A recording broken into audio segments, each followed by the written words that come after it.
This one here is a list, and now it is a tuple. So a tuple is just like a list, but with parentheses, not square brackets. If you print it out, of course you'd get the same representation as in here. So 1, 4, 5, 1, 4, 5. However, the brackets and the parentheses is not the only difference between lists and tuples. In fact, this is just a difference in syntax.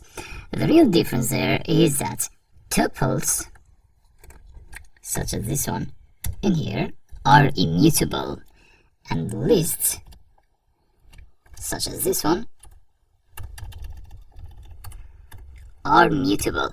What that means is that the list, among the temperatures, 2, you can add more items to the list using, for example, the append method.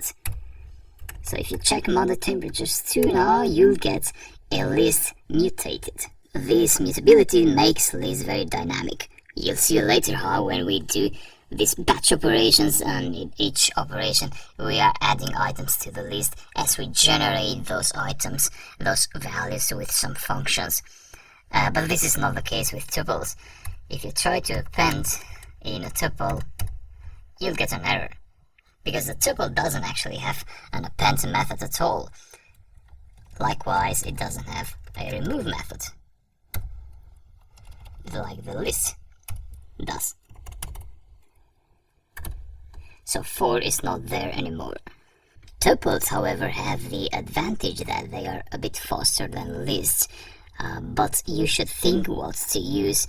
So whether to use lists or tuples, you should think if the array you are creating is going to be changed during the course of the program or not.